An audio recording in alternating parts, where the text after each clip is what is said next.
Grogi. Yo.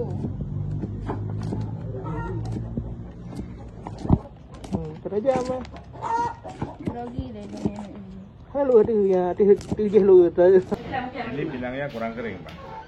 Ini kadar airnya sekitar 15% lagi. Jadi kita mesti beli yang kadar air 10% ya, tinggal potong aja. Ya, 10%. Makmur Jaya. Ya, jadi mau tahu. Di tingkat petani sekitar 17.000 sampai 18.000 ya. Itu harga kering. Itu pinang kering. Harga tertinggi sampai 20.000. Itu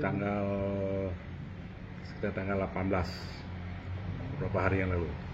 Ini malah lebih meningkat karena secara psikologis petani itu mau segera menjual barangnya, jangan sampai rugi. Menurut informasi yang saya dengar dari Medan, karena memang barang yang masuk ke Medan sangat banyak.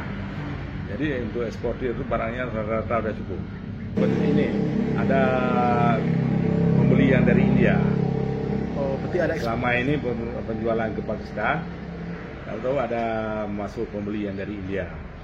Jadi permintaan eksportir lebih banyak.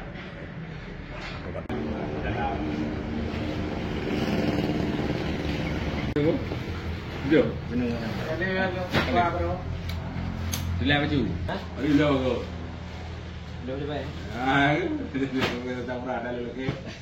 Jelajahi cara baru mendapatkan informasi. Download Metro TV Extend sekarang.